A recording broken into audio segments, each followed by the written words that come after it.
मोदी सरकार का ऐतिहासिक फैसला जम्मू कश्मीर से आर्टिकल 370 को हटा देना, इस पर इन दिनों सुप्रीम कोर्ट में लगातार जिरह चल रही है। विपक्ष चाहता है कि कश्मीर को लेकर के जो मोदी सरकार ने फैसला लिया है उसे वापस लिया जाए, लेकिन दूसरी तरफ वहां पर हुए बड़े पैमाने पर बदलाव और कश्मीर में हुए अकल्पनीय विकास के काम जो कि मोदी सरकार की सराहना पूरे विश्व में कराने लगे हैं, शायद ये विपक्ष को बहुत ही ज्यादा खटक रहा है।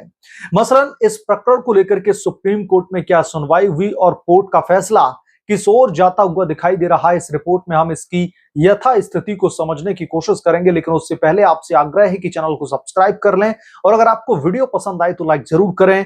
देखते रहिए, मुद्दा गर्म है।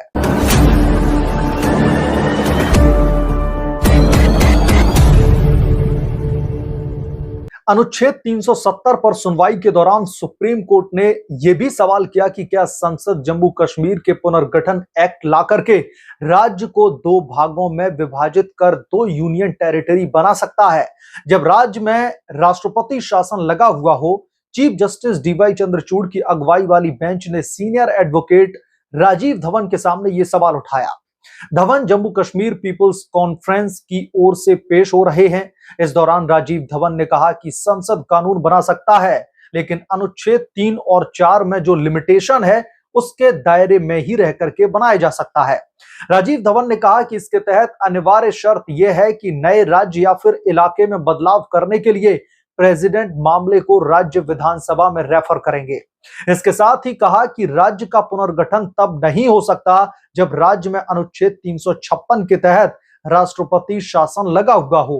अनुच्छेद 370 को निरस्त करने के खिलाफ दाखिल याचिका पर सुनवाई के दौरान सुप्रीम कोर्ट ने टिप्पणी की है कि शक्ति का होना और उसके कथित दुरुपयोग दो अलग अलग बातें हैं, इनको एक साथ जोड़ करके नहीं देखा जा सकता।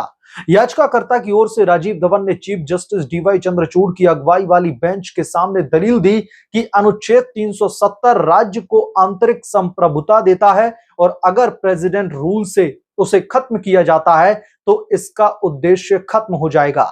राजीव धवन ने कहा कि जब राज्य विधानसभा अस्तित्व में नहीं था तब प्रेसिडेंट अनुच्छेद 3, 4 व 370 को राष्ट्रपति शासन के दौरान निरस्त नहीं कर सकते थे। अनुच्छेद 3 में नए राज्य के गठन की प्रक्रिया है और प्रेसिडेंट को पावर है, लेकिन प्रेसिडेंट रूल के समय अनुच्छेद 3 का इस्तेमाल नहीं हो सकता क्योंकि यह राज्य विधानसभा से जुड़ा हुआ मामला है। राजीव धवन ने सुप्रीम कोर्ट में सुनवाई के दौरान दलील दी कि संसद राज्य विधानसभा का विकल्प नहीं हो सकता है। सुप्रीम कोर्ट ने सवाल किया कि शक्ति का होना और कथित पावर का दुरुपयोग अलग बातें हैं, इसमें कोई भी कंफ्यूजन नहीं है। सुप्रीम कोर्ट में राजीव धवन ने दलील दी कि राज्य के अंतरिम संप्रभुता राजा ने अपने पास रखी थी, महाराज अपने आप में संपूर्ण थे। अनुच्छेद 370 संवैधानिक विकल्प था। अनुच्छेद 356 के तहत प्रेसिडेंट रूल लगा करके उसे खत्म नहीं किया जा सकता, यानी कि बहुत सारी संभावनाओं और बहुत सारी जो प्रक्रिया हैं उन्हें लेकर के लगातार सुप्रीम कोर्ट में जिरह हुई। राजीव धवन की ओर से डीवाई चंद्रचूड़ को बहुत सारी दरअसल उनके सामने दलीलें दी। संविधान संशोधन कर जेके का यानी कि जम्मू एंड कश्मीर का अनिवार्य बुनियाद को नहीं लिया जा सकता।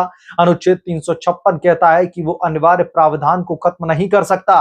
इस तरीके से राज्य में लोकतंत्र ध्वस्त हो जाएगा। जस्टिस खन्ना ने कहा कि मौजूदा पावर और पावर का इस्तेमाल और उसके कथित दुरुपयोग दोनों एकदम से अलग अलग बातें हैं, उसमें कंफ्यूजन बिल्कुल भी नहीं है। राजीव धवन ने कहा कि पावर है, इसमें संदेह नहीं है, लेकिन पावर का इस्तेमाल मौलिक बात है। संविधान कहता है कि जम्मू कश्मीर के लिए इस तरीके से बिल नहीं लाया जा सकता है। चीफ जस्टिस ने सवाल किया कि क्या संसद अनुच्छेद 356 के दौरान स्टेट लिस्ट में कानून नहीं बना सकता है। इस पर धवन ने कहा कि बना सकता है, लेकिन लिमिटेशन है। धवन ने कहा कि अनुच्छेद 370 सेफगार्ड है और ये फेडरलिज्म का पार्ट है, ये बेसिक स्ट्रक्चर का हिस्सा है, इसे बदला नहीं जा सकता। दिल्ली सरकार बनाम केंद्र के फैसले में सुप्रीम कोर्ट ने फेडरलिज्म की बात कही थी। याचिकाकर्ता के वकील दुष्यंत दवे ने दलील दी कि भारतीय संविधान के बेसिक फीचर में लोकतंत्र फेडरलिज्म है। उन्होंने कहा कि देश हित में ऐसा कदम उठाया, लेकिन क्या देश हित ये दरअसल पता नहीं है। ऐसा हुआ तो कोई पॉलिटिकल पार्टी राज्य में चुनाव हार जाए और फिर राज्य को यूनियन टेरिटरी में बदल दे। ये गंभीर विषय है, इसका भारत के भविष्य पर दरअसल असर होगा। सुनवाई जारी है, गुरुवार को भी सुनवाई लगातार इस पर जारी रहेगी। तो लगातार जो आर्टिकल 370 है, जो मोदी सरकार ने एक बड़ा ऐतिहासिक फैसला लेकर के उसको स्क्रैप कर दिया था, इसे लेकर लगातार सुप्रीम कोर्ट में जिरह बाकी है। आपको पता होगा कि अगर हम विपक्षी दलों को एक साइड कर दें तो बहुत सारे ऐसे पॉलिटिकल पार्टीज थी जिन्होंने साफ तौर पर मोदी सरकार के इस बड़े फैसले की सराहना की थी। न सिर्फ देश में बल्कि अंतर्राष्ट्रीय पटल पर मोदी सरकार के इस बड़े फैसले को लेकर के जो है चारों तरफ वाहवाही हो रही थी भारत की। हालांकि वो बात अलग है, जो भारत का पड़ोसी मुल्क पाकिस्तान है, जो अक्सर जम्मू कश्मीर की जमहूरियत को लेकर के बड़े बड़े दावे करता हुआ दिखाई देता है, तो जाहिर तौर पर उसे परेशानी हो रही थी आर्टिकल 370 के हटाने के बाद में। क्योंकि आर्टिकल 370 हटाने के बाद में साफ तौर पर जो बहुत सारे ऐसे दरअसल दर्जे थे, एक तरीके से कह सकते हैं कि वहां की सरकार को, वहां की आवाम के पास में ऐसी पावर थी जो कहीं ना कहीं पाकिस्तान के मंसूबे जो थे उन्हें वो हासिल करने के लिए कहीं ना कहीं एक तरीके से कह सकते हैं कि सपोर्ट सा मिलता हुआ दिखाई देता है। लेकिन मोदी सरकार ने बड़ा फैसला लेकर के इन सभी मंसूबों को, दरअसल जो भी नापाक मंसूबे थे, उन पर पानी फेर दिया। और तब से लेकर के आप तक, अभी तक आपने देखा होगी, जब से आर्टिकल 370 हटाया गया, जम्मू कश्मीर में ऐसी कोई बड़ी वारदात देखने के लिए नहीं मिली।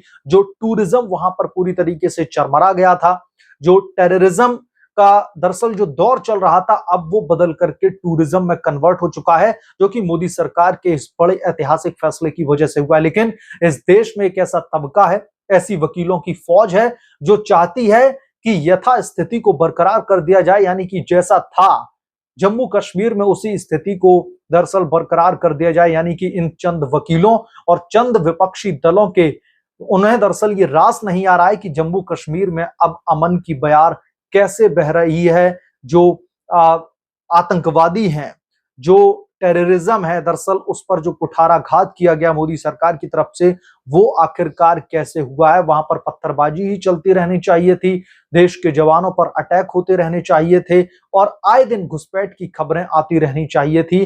वो उन्हें दरअसल रास आ रहा था।